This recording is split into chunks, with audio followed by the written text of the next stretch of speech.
Look good, play good. Damn it, they're going to look freaking good in the game, man. Oh my goodness. Oh my goodness. We knew they had something up their sleeves. And they brought the script helmet? Script Aggies with the black outline on the matte helmet with the script Aggies right here on the front? My goodness, man. It's never looked so good. Blacked out Kyle Field. Blacked out jerseys. Black pants. Black helmet. All black everything. You guys, we got to wear black. We got to be loud. Holy cow. This game is going to be absolutely epic, man. There's so much going on. So much shifting over the week, at least in terms of my perception of the game. You guys saw my preview video a couple days ago. And I've kind of changed my thoughts towards the game several times since then. We'll get into that in a second. But we also have some Twitter beef between the players. I mean, what is this, the Mizzou game? I mean, let's bring the screen back up. We have all sorts of stuff going on. All right, so this is a PFF post about Trey Zune, showcasing him. Really, really good player for Texas A&M. He's won Offensive Lineman of the Week like 6 weeks in a row for the team's internal awards process. Really good player. But then LSU's best edge rusher, Braden Swinson, he scoffs at it. He drops the King of the Hill laughing picture. So we're laughing at the thought of Trey Zune being a good player, knowing damn well that's your head-to-head matchup. Trey Zune not a big talker. Trey Zune likes to, get his work done with action. But you know who likes to talk? You know who's willing to chop it up? Big boy, big dog, Armaj Reed Adams. Twitter fingers over there going to break his hands. And then he talks back, you stuck on my field for 4 quarters. My field? Don't be silent when we in between the white. When you turn into number 7, you seen my tape, all the weak-ass pancake celebrations. I don't know what that means. But holy shit, we got a matchup, boys and girls. We got a hell of a matchup, and it's heating up by the day. Guys, thanks for jumping on the show today. We had to start early. It's going to be a shorter show, but I have some words to get out because my thoughts on the game have changed quite a bit over the course of the week. And of course, I want to give you guys a chance to comment on the game. That's what this show is all about. You're invited to call in. The call-in link is pinned in the chat. Click that. You'll enter a waiting room. It's super self-explanatory. All you need is an internet connection. And I want you guys to give me your scores live on YouTube for a chance to enter the Hall of Fame right here. If you get the score right, you get to be showcased on this show the rest of the year. That'll be written in Sharpie, and you'll be immortalized on the show. You don't have to pick the Aggies, but pick the Aggies. And I also want to hear your keys to the game. So, guys, we're going to do calls in just a minute. Shorter show. I want to get through a couple of points. We're 2 sleeps away from this game. As the week has evolved, so has my thoughts towards the game. And that typically happens for me. The more I think about the game, the more I hear the national perception of the game. And this game has a lot of national eyes because obviously this game will go a long way in determining the pecking order of the SEC and subsequently the college football playoff. First time in its 12-team iteration, obviously. A lot of dominoes to fall in the aftermath of this game. So a lot of people talking about it, a lot of thoughts on this game. And a lot of people picking LSU because of their quarterback consistency, because of their offensive weapons, because of their offensive line, and most particularly an improved defense. And we know about all that. We've talked about all that. And I dropped my preview video. I recorded it Monday night, dropped it Tuesday. And in the game, I picked A&M 35-34, very much approaching it as a coin flip, kind of an outcome prediction there. I mean, you can say what you want evaluating and analyzing the game. I still think the outcome of this game is really, really close. And that's evident in the 2-point, spread in favor of Texas A&M at home. That's a home field advantage spread. This is a coin flip on a neutral field, according to odds makers. But out of the game, I was confident enough to pick A&M with a relative low percent confidence in that pick. It's very much a 50-50 kind of a game. But after I recorded that game where I picked A&M, I immediately started to get a bad feeling about the game. I'll just be honest with you guys. The next day, the rest of Tuesday, I was thinking, did I pick the wrong team in this game? Should I have picked against A&M? If I'm trying to be non-objective and pick the right winner in this game, did I get it wrong? Did my bias get in the way? Because I was thinking to myself, what if their diverse and growing receiver core is just too much for our growing secondary that's still very much a piecemeal unit with a bunch of players coming together from across the country, players rising the ranks like a Dalton Brooks, the younger players like Des Ricks. What if this receiver core and this quarterback, this passing game is too much for them? And what if the quarterback, who's known for his quick release, being able to deliver balls at the hands of pressure in his face, what if that neutralizes our best attribute on defense, and that's our pass rush and our D-line? Is our O-line going to be able to bring their A game for an entire game? Because we've seen games where they haven't. Bowling Green started a little slow offensive line. Arkansas, a little bit of a lull in the middle of the game. And the big one, what if Connor's shaky again?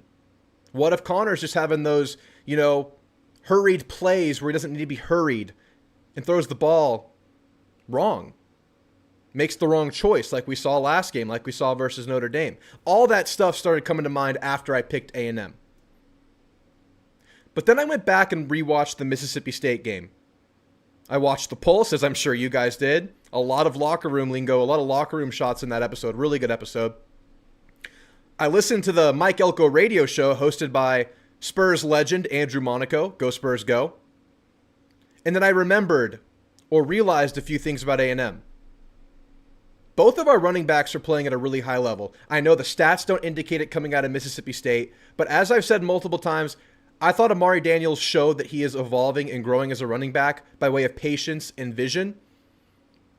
He's scoring like 2 touchdowns a game right now. I think he's playing a lot better. I think he's a great change of pace to Le'Veon Moss. We know what we're getting out of Le'Veon Moss. We know what he is, and he's getting better. Some of those runs that got called back versus Mississippi State were absolutely elite, running people over, stiff-arming people. Oh, and still great patience and vision for a running back. You had 60-plus yards wiped off in that game by way of ticky-tack calls. So if you're leaving that kind of like, oh, where's the running game? Well, you had stuff on the board. You had stuff. Those calls, I don't think were very consequential in the outcome of either of those plays, aside from getting them called back. Because one was pre-snap, and one was a ticky-tack hold, a kind of play that happens, a kind of hold that happens on any given college football play. They don't always call that stuff, but it got called. So maybe you're leaving feeling kind of uneasy about that running game. Maybe it wasn't that bad. O-line definitely had some good moments in the game, and of course they protected well. And after rewatching the game, I decided the secondary really didn't play that bad. Yes, you got burned once. You had a big bust. Jaden Hill got beat. It was cover 1. The high safety didn't center field fast enough, and they had a big play. You remember the play. It was like that big post route, and Hill got burnt, and it was like a 40-yard gain in the air. But aside from that, the secondary gave stuff up underneath, but I have a feeling that was largely by design because A&M's been tackling really, really well on the short stuff and preventing yak. The early deficiencies in the game, maybe we can just chalk those defensive things up. You were giving up runs. You weren't tackling great early in that game. Maybe we can chalk that up to rust. Maybe we can. We'll have to see, because they locked in the second half. Remember, they only scored on the short field after the interception. And finally, just hearing Elko speak, it reminded me how focused this team is, how focused this staff is, how locked in and unified the team is, and how I think a coaching message is very, very well received. So right now, I would guess that A&M comes out and plays more like they did in the Missouri game. Now, is that enough to beat a better team than Missouri? That's the big question mark about this game. Best team we've played on the year, I would say. Better than Notre Dame, better than Missouri. Easily. And I think we're the best team that LSU will have played on the year so far. I'm pretty confident that that works both ways. So what's going to give? I don't fear a letdown. And I should have remembered that when I was having those second thoughts, because that's one thing that we decided going into the year, is that Elko would get this team ready for the challenge. Will it be enough? Still a close call, and the outcome is still very much a toss-up. But on a Thursday, 2 sleeps out from the game, I'm feeling pretty good. All right, guys, that's my spiel. I wanted to get through my ebbs and flows of the week. This is the thought process that I have, a guy that digests and thinks about too much Aggie football on a regular basis. Let's catch up with the chat. I'm going to get with you guys in a second. We have a couple of guys waiting in the call room. We'll get into them in just a minute. We're going to go through the chat. I want to quickly go through a couple of big games on the weekend in the SEC. We have Arkansas, Mississippi State. We have Bama, Missouri. We have Texas, Vandy. I want to make a couple picks on games, and then we'll get right into the calls. And we'll call it a pretty short show today. I have stuff I have to attend to tonight, and we'll get out of here. But thank you guys for being here. All right, let's see who's here today. I see Asian Persuasion as usual in here. Thanks for being here, Jeb. I see Jay Wynn. Thank you, man, for being here. James Ellis. The helmets are very badass indeed. And LSU is wearing all white. Great uniform matchup. It's going to be awesome. It's going to be such a beautiful college football evening, man, with the nation watching. It's going to be so good. Dylan Long wearing your blackout merch this weekend. You got to wear black. Thank you, Dylan. Thank you. Dylan Sanchez. Uni drop was nasty. Gig 'em, baby. Noah Tuwavy, good to see you. Adrian Miller. Brian Easley. Ronnie Barker from Tokyo bought his airline ticket from Tokyo to make it to the TU game. Hell yeah, Ronnie. Good for you, man. Making the long journey for the big game. Dead Messenger, thanks for being here, man. I see you in the waiting room. Who else is in here that I haven't gotten to? Ben Capatillo. Kai, good to see you, Kai. Annabelle Collins. Beat the hell out of LSU. The black unis are awesome. Unanimously beautiful black uniforms. Annabelle says 27, 21 A&M. Hell yeah. Rolly Mirabelle, good to see you, man. Listening on the commute home. This is a great commute episode. Absolutely. Thanks for tuning in, man. TX427, I'm starting to feel more confident about the game than about the Mississippi State game, and that makes me feel less confident. My confidence scares me. I hear you, man. I hear you. It's a scary game, man. It could go either way, but I like our chances. Shan Tuning, I know you like those jerseys, Shan. I know you did. I know you love them. Noble Guy, what up, Noble? I got to get a score prediction from you today, Noble. Gary Mertens, I had a dream we won by a field goal. Aggies 33, LSU 30. Much more scoring than my reason would allow, but I'll go with it. Hell yeah, we'll take it. Heading home and hitting the gym, so I'll have to run this one later. Heck yeah, Shan. We'll get it going for you. Han, should I bite the bullet and buy a ticket? That's the dilemma I'm having, because on one hand, I want to live stream with you guys on Saturday. I already bought my ticket for Texas. That's happening. Do I want to spend the money for another ticket? I enjoy live streaming with you guys. We have a lot of fun here watching the game, or should I just go? I'm going back and forth. I think it's gone from 90-10, 90% sure I'm going to be live streaming with you guys, to more like a 50-50 toss-up for me going to the game or staying here. We'll see. I'll keep you guys updated. Sawyer says you should go. Everyone's saying you should go, man. You might have to go. If they sold the helmets, I'd hand over an irresponsible amount of money with no regret. How about, like, right here, next to the Johnny Manziel football, the black Script Aggies helmet, right there. We got a thing blocking it. Right there. We'll move the thumb. We'll move the sauce. We'll find a new home for that stuff. Black Script Aggies helmet right there. We'll drop the $2,000 or whatever it is. Zach Saki, A&M defense versus LSU offense is about to feed families. It's going to be so much fun, man. The lines, the trenches battle on both sides are going to be great, but particularly A&M's defensive line versus LSU's offensive line is going to be an absolute motion picture. Are you wearing pants this time? Carson, I wear pants every time. They were shorter shorts. But I was sitting for a live stream, so they're riding up, and I'm standing up right when Scooby Williams gets the interception. They're looking short. That's what happens. I wear pants. Don't worry. Yeah, I'm not just freeballing it. We're good. I'm willing to bet A&M gets at least one sack. Yeah, absolutely. I think we get at least a sack. One sack and one INT.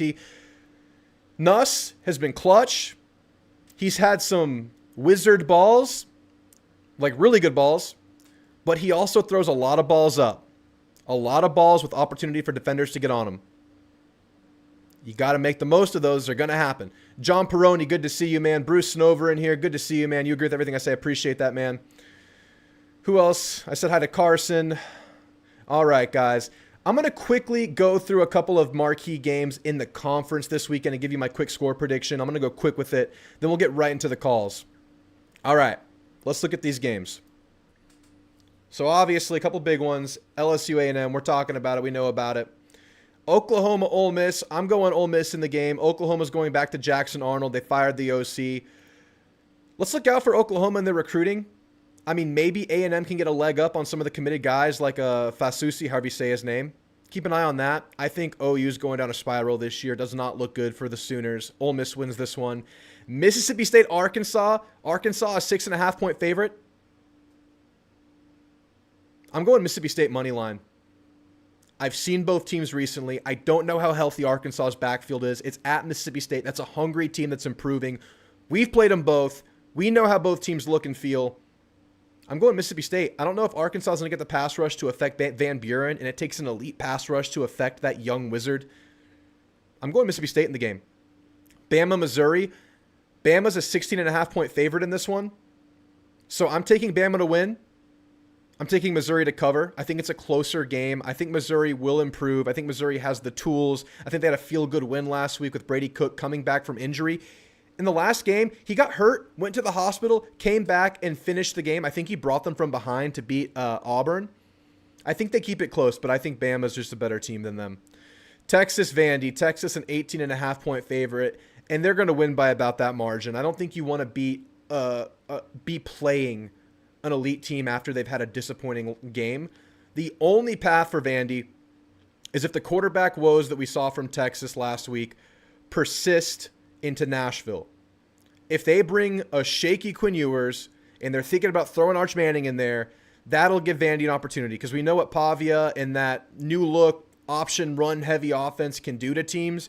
Hard to scout, very off script for what you've been looking at the whole year in Texas. Almost like an Army-Navy running attack. Not quite, but close. With a crazy, screws loose quarterback that will just run into contact and make things happen. You got to mind your P's and Q's if you're Texas, but I would not want to be Vandy in this spot. I'll take Texas to slightly cover. Auburn, Kentucky. I'm going to give Auburn the upset here on the road. I think they're due. I think they're better than what the record might indicate. They're just quarterback play away from it. I'm gonna take a shot in the dark and go Auburn here. All right. I wanted to get my predictions out there. If you guys want to drop any predictions, drop them in the chat. Discuss it amongst yourselves. We're going to go right into the calls here because, like I said, it's a shorter show today. Guys, we got to keep the calls relatively short today, so maybe about 3 minutes per call. So when you get on, I want to hear score prediction, offensive key to the game, defensive key to the game, and maybe one bold prediction. Aggie Guts, you're on with Drew. How you feeling, my friend? Aggie Guts, you with me? All right, we'll try someone else. We'll go Benzo, then we'll go back to Aggie Guts in just a minute. Benzo, you're on with Drew. How you feeling, my friend? Yeah, doing good. Can you hear me? Yes, sir. Got you loud and clear. Okay, so yeah, I'm a little more optimistic. I'm just gonna keep it optimistic. Okay. So my score prediction would be 52-10. What? Yeah. And I love it. Well, it's just everything that I'm seeing. Plus, like I think we're so even right now with teams. It's going to be a battle of the coaches, and yeah, just with our Tommy Moffitt and then pretty much all the coaches. But like, I think it's going to be like a proving session or whatever you like. It's going to be something that the team is going to prove what the coaches are actually doing over there. It's going to be like a time to show off, pretty much. I love it. And guess what, guys? I just want to point this out. Benzo got the Missouri score wrong by like 1 point. He nailed the Missouri game. I just want to point that out.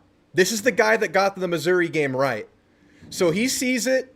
He's looking at the data points. He's calling it. We're going to give it to him. 52-10. I have it written down. Give me one offensive key, one defensive key in the game, if you could. Well, offense for sure is going to be like O-line that's dominating. Yeah. And I think, with them, if I can sneak another one in, I would say O-line and the tight ends. Okay. If they can, if we could start passing to them, or if they can do more, they continue to do key blocks. That's going to be a big thing. But defense. Yeah. I think the defense is going to be just continuing, either continuing pressure to the quarterback, or doing like almost doing like a double team on like some of the schemes to like uh, make like interceptions and stuff like that. Yeah. Yeah, man. We got to get after this quarterback. We can't let him get comfortable. All right, Benzo. I got to be quick with it. I appreciate the call. We got you Yep. marked down, man. You have a good night. Yeah, you too. All right. We got a 52-10. Yep. I want what he's having. I'm on it. All right. Dead Messenger, you're on with Drew. What's on your mind, my friend? What's up, Drew? What? So I'm just gonna start off by saying, love Connor, love the team, but my offensive key to the game is gonna be whether or not he performs. Right. I hate to say it, if he can hit his passes, we've seen it, he'll destroy. Yeah. But, and yeah, that's how I feel. Yeah, and I'll add to that. He doesn't have Yeah. to be spectacular. He just needs to be solid and hit what's given, because that's what we Yep. did versus Missouri. It wasn't like this awe-inspiring game. He just played clean and ran the offense so well, and the running game did its thing. I'm totally with you. Yeah, and I hate to be just still one of those guys that's not fully vested in him, but I gotta call it how I see it. Yeah, But man. On a defense, gotta say, if Scorton can get after him, Yeah. they have a great pass protection, Yep. and yeah, it's gonna be if we can our D-line can do what they do best. Absolutely. We got to win some one-on-ones. Of course, he's going to be going up against Will Campbell most of all, and Will Campbell is right now pretty much a consensus top 10 NFL draft pick next week. Nick Scorton, pretty much a consensus top 20 NFL draft pick. I mean, you feel like you should be able to get a win or two there. I know it's good on good, and Will Campbell will have his moments, but I agree, Scorton needs to have his moments too, and I think he will, but it's a matter of how consistently and how much you can affect the game by doing that. You got a score prediction? Yeah, I think I saw it in the chat earlier. I'm gonna steal that one of 33-30. It just feels right. I gotta go with it.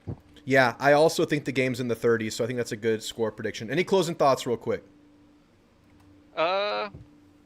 Glad for the show. Glad I found your YouTube. Shout out to show. Loving the community. Appreciate that, man. You have a great night. I appreciate you calling in. All right, that was Dead Messenger. Let's try Aggie Guts again, see if he's back in there. No, he's disconnected. Aggie Guts, if you're listening, you got to reconnect. I'm going to kick you out of the room. Try to get back in there. We'll be going for about 15 more minutes, so if you can get back in there, I'll take your call. Noble Guy, how you feeling, man? Pretty good. Can you hear me? I'm speaking through my headset today. You're a little muffled, but I think we got you good enough. Okay. Let me know if it's bad. I'll swap out. I think we're good. Okay. Yeah. All right. Score prediction is 31-27. Did you keep your score of 30? Was it 34-33? 35-34, I think it was. 35-34. Yeah. 1 point victory. I was a little surprised by that. Yeah, I got it so close. I had to go 1 point game. I think this is a true battle. I mean, it obviously one team could solidify themselves in the game. I think that's also a possible outcome. But I think most likely outcome is it's just like a back and forth, absolute war of a game. What was your score again? 31-24. I think, 31-27. I keep going back between 24 and 27, depending how our defense goes. Yeah. But I think I was pretty nervous, and I think and we were talking about earlier, a lot of national pundits are taking LSU just based off what they've seen in Nussmeier versus what they've seen on Connor, and quite frankly, I understand that decision. Yeah. But scared money don't make money, and Right. I think Connor is going to bounce back from that. I think Rust coming off the bye week and all that, and then I shared it to you earlier. PFF has this really wild stat line where Connor is one of the worst quarterbacks in the country when it comes to having a clean pocket, but he's one of the best when he has when he's under pressure.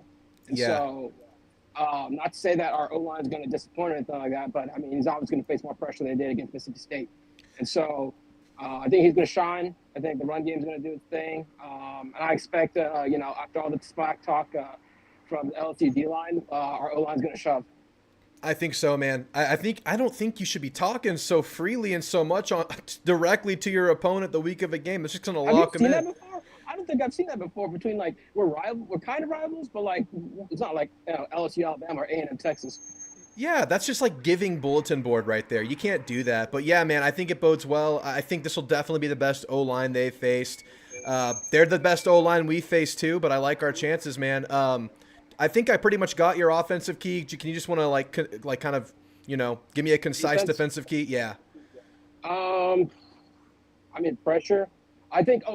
Pressure, and then I want to see. Do you think we come up with an interception? Because like Garrett Nussmeier gets all this love, but like we've seen him throw into triple coverage, and then the receiver just comes down with it. Which, I mean, if you have a good receiver that good as LSU does, like great, good for them. But like you can't live off that forever. No, you're right. If we get, we it's easy to say, but like we win that turnover battle, Connor. I don't think Connor's gonna have a bad game. I think that picks and then the pressure will get to them. Yeah. It doesn't even the sacks don't necessarily matter, so long as we just keep under pressure. Because so long it doesn't have to show up in the stat line, but we muddy the pockets. Like Ole Miss, like he didn't have a good game against Ole Miss. Really, he's a gamer, but I don't think LSU or Ole Miss had the kill factor in them that day. Yeah, absolutely. And I think we will get picks, man. I think this defense has had a knack for getting their hands on balls. And I'm going to let you go, Noble. I appreciate the call. I'll finish the point while you're off. Have a good night.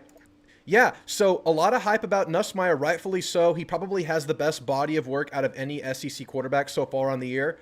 But if you look at the last two games from both Connor and Nussmeier, you're looking at Missouri, Mississippi State for Connor, really good game versus Mississippi State, kind of an uneven, I guess you call it a bad game. I would say a mediocre game versus Mississippi State. But yes, Nussmeier found the plays at the end of the game to clutch up and beat Ole Miss, but he threw under 50% in that game. He was intercepted twice, and he had a lot more balls that could have been intercepted in the game. So I know we're talking about them having this consistent force offensively in the passing game, but I don't necessarily see it that way. I think they have that upside for sure. But I think over the last two games, they've had their ups and downs too, and they handled Arkansas. They found a running game versus Arkansas. They stopped the run versus Arkansas. They had a good game there, but A&M had their good game versus Missouri a couple weeks before. So I don't think it's necessarily as one-sided as everyone's saying it is. I think Nuss could go out there and throw a couple picks himself, especially with the pass rush that should be generated, especially with what I think is an underrated A&M secondary. All right. I got your score down. Thanks for the call, Noble. Let's get into Hans. Hans, you're on with Drew. How you feeling, my friend? Oh, I'm feeling pretty good. Can you hear me? Got you loud and clear. Perfect. All right. Well, I'll make this quick because I know you got to go. But the offense. So I think we really need to try and establish the play action in this game. I know we've been talking about it all season. Yeah. But I think that if we can do that and keep their really, really aggressive linebacking core from cheating up, that'll help us a ton. Keep Connor off his back, and then kind of control the game like we want to.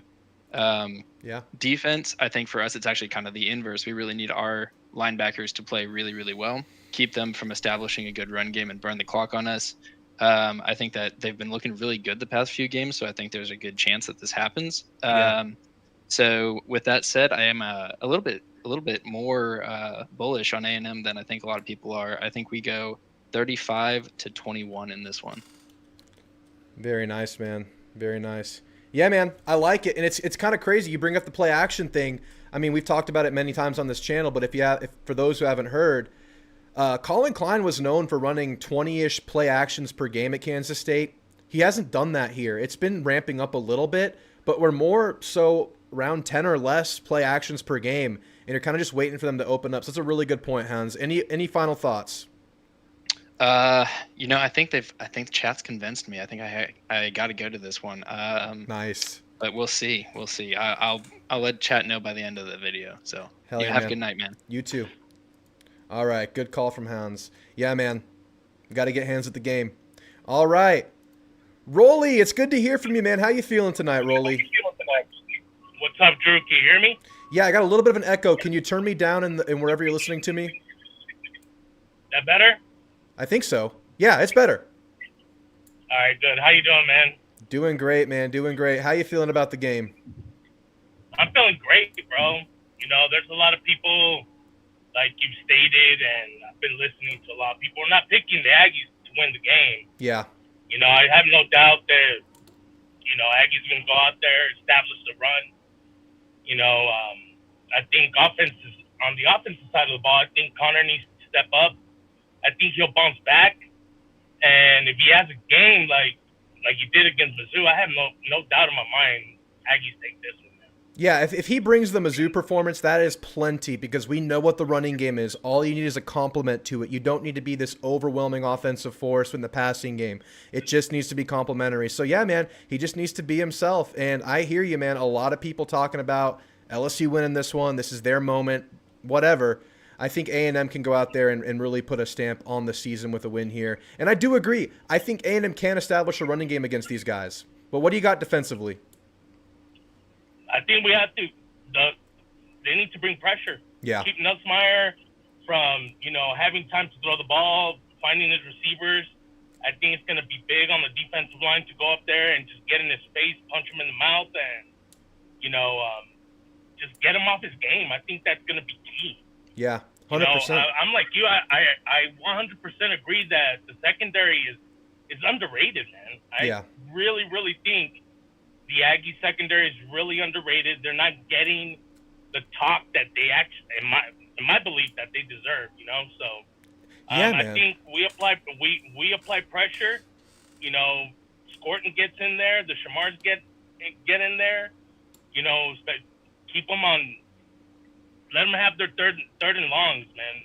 Yeah. Get them on third and long a lot. We're gonna win that battle. 100%. They've been good on third down, but as good as they've been, A&M has been really freaking good on third down defense, and it's all about getting after the quarterback, making him uncomfortable. And yeah, man, we got stars out there in the secondary. They're just learning to play together. I mean, Will Lee and I think Dalton Brooks, those are two superstars we have in the secondary right now. You don't know them yet because they're still coming into form together as a unit, but those are dudes out there. And I don't think Marcus Radcliffe and Des Ricks are too far behind. Those are two younger dudes that are coming into their own. And let's see if Bryce Anderson can put a clean game together as well. But with that, what's your score prediction, Rolly? I got Aggie 30, LSU 24, man. 30-24. All right, Rolly. Well, I appreciate the call, man. Any closing thoughts? Nah, man, that's it. Uniforms are fire. Yeah. Hope everybody... I put it on X a little bit earlier. I'm like, man, if you saw that uni video when they released it, the full look, I'm like, those people who are dead on, like, serious, not wanting to wear black, watch that video and don't change their mind. I feel sorry for them, man, because there's nowhere else I would rather be on Saturday night than in College Station, at Kyle Field, cheering on the Aggies, and at a blackout, bro. I'm just 10 hours away, so fortunately couldn't make it, but I'll be at home, and I'll be rooting on the Aggies wearing all black. Hell yeah, man. I'm with you, Rolly. Thanks for the call. You have a great night. All right, likewise, man. Take care. Later. Hell yeah, man. I love it. I love it. Yeah, I was thinking the same thing. You see a couple of people here and there getting amplified because they're in the minority and it's kind of weird, but a couple people resisting the black uniforms and wearing black to the game. No, I'm going to wear my maroon. We're a maroon team. We're a team that wears maroon, and we're not going to wear black because that's not our colors. Give me a freaking break. Watch that video. Look at the joy it gives the players. Look at the joy it gives the coaches, and get back to me. You can take that somewhere else. I just realized I perfectly matched this Dr. Pepper Zero can. Look at it. I look like it. Anyway, all right. Aggie Guts, you're on with Drew. How you feeling, my friend? Hey, man. Can you hear me? Yes, sir. Got you loud and clear. Awesome. Yeah, sorry. I'm driving home from work. Yeah, no problem. No problem. How you feeling about the game, man?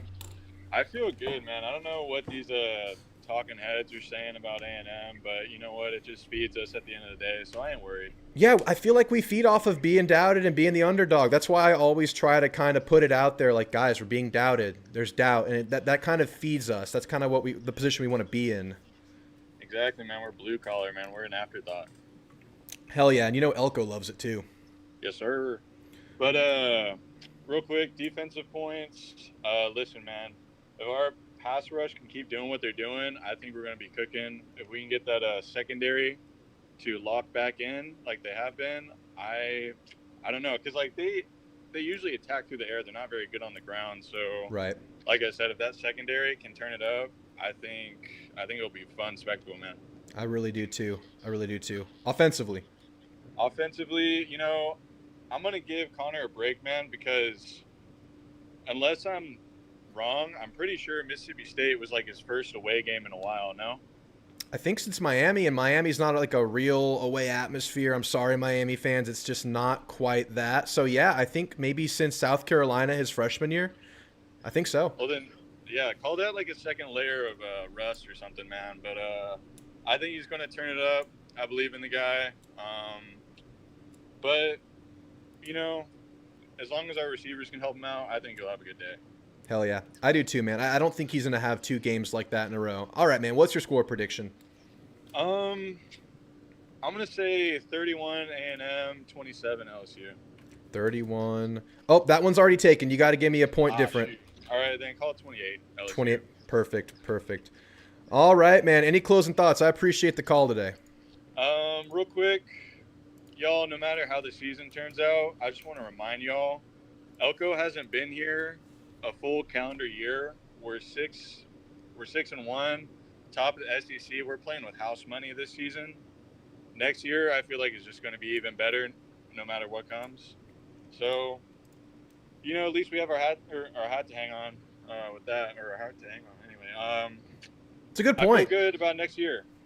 Yeah, man. I mean, we're ahead of schedule. Things are going in the right direction. You feel like the culture is really established, and maybe you're not there to compete at the highest level just yet, but the path and the signs are there, man. But all right, great point. I appreciate the call, Aggie Guts. You have a great night.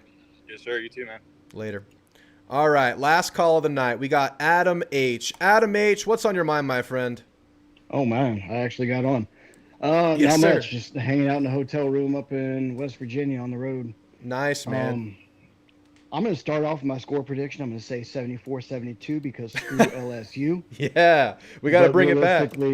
Yeah, I'm thinking more like 30-27. 30-27. Yes, sir. Yeah, as far as defense, it's twofold. We've got to be able to put pressure on Nussmeier as quick as possible, and that secondary's got to step up. Everybody's been talking about their receiver core and that we haven't faced a receiver core like them, but they haven't faced A&M, not in its new form. That's right. I think this is definitely the best top-to-bottom defense they've seen. And, you know, maybe it's an advantage that A&M's coming off somewhat of an uneven game because I think a lot of people are sleeping on A&M right now because of that Mississippi State game. So, yeah, they have not seen a defense like what they're about to face, for sure. Well, I think people have been sleeping on A&M. I was watching Crane and Co. earlier, and they were talking about how during the offseason you didn't hear jack about A&M. There wasn't any drama. There wasn't any hype. It was just quiet. And that's how I think it should be. You know, don't be all talk. Show it on the field and let that do the talking. Yeah, absolutely. And you think about that Missouri game, the best game to date. They got that done. Then they disappeared into a bye week, so no one's talking about them. They come back and they have that game versus Mississippi State, and people are kind of iffy about it. It's kind of a great scenario to be in. You're 100% right. But yeah, go ahead. I don't want to say that they're sandbagging and holding back, but, you know, maybe, you know, part of me always says maybe they're just holding back. Maybe they don't want to show their cards until it really matters and it's time to throw them on the table. And they have for sure throttled down in the Missouri game and the Florida game, so maybe they haven't shown everything they can show in a full conference game. But anyway, what's your offensive key to the game? Offense, you know, we've got to have Connor show up the way Connor can. We know that we can probably get the run game going. LSU fans have said that we won't be able to. I've seen that, but I don't think that they've, you know, I really haven't paid much attention to who LSU has played because, honestly, I don't give a damn until they're playing us. But I don't think that they've faced a running attack or an offensive line like ours. And so, you know, if we can get the Connor that we need, you know, that's great. But, you know, looking at Connor's stats for the year and the number of touchdown passes he's thrown, the numbers there don't show what we've had as far as offensive production because of how many runs we've had into the end zone. So, you know, let them underestimate us, let them misunderstand us. I really think the proof's in the pudding, and I think it'll show up on Saturday. Absolutely, man. Yeah, I think there's reason to believe that they can establish a run. This is definitely the best running back room and lead man in Le'Veon Moss they faced and the best O-line they faced. But all right, Adam, I got to get through the calls. I really appreciate your call, and I've noticed you've been commenting on this channel since like my second video, so I appreciate your support. Have a good one, Drew. Later. All right, last call. I got to give Theo some love because he's always supporting. Got to be quick, Theo. Thoughts on the game, Theo? How you feeling? Offensive keys, defensive keys, and a score prediction. All righty, so LSU's games with us have always come down to really close games outside of 2020. where they had Joe Burrow, Jamar Chase, and Co. Yeah. So I'm going to go ahead and get my points out total. I think we're going to be in a really tight game going into the fourth. I think we pick up an extra touchdown, and we win it 31-21. Uh-oh. I lost you, but I like your score prediction. It sounds about in the realm of possibilities. You there? Yes, I'm here. Got you back. The key to the game is going to be whether Connor can be efficient. He doesn't have to put up big numbers. He doesn't have to go for 300 yards like he did almost against Missouri. He just has to be efficient, keep the offense in manageable positions to score, and also keep drives alive. Totally agree. He needs to play within himself, be himself, hit the open man, and just be solid. And then defensively, we have to get Nussmeier on the ground. Yeah. Get him frustrated. Get him annoyed. Get him looking down at the pass rush and not up the field. I believe our secondary can do and hold their own against this team, but a big, big help would be hitting Nussmeier. Because once you start hitting him, he starts getting frustrated. He starts looking down at the pass rush, and he doesn't look at his reads. Yeah, shoot, I think that was the factor versus Van Buren last week. I think he was hitting a lot of short stuff, and, you know, Will Lee had that huge hit on him on the sideline. He got him sacked a couple times, and the game changed in the second half. So that stuff accumulates. That stuff affects the quarterback, and we got to see it, and the secondary has to play a good game, and I think they can and will. But all right, Theo, I appreciate the call. Any last thoughts? Just enjoy the ride, fellas, and hit the likes and hit the subscribe button. Thanks, man. You have a good night. You too, sir. All right, guys, that's going to be a quick show today. I appreciate you guys for being here.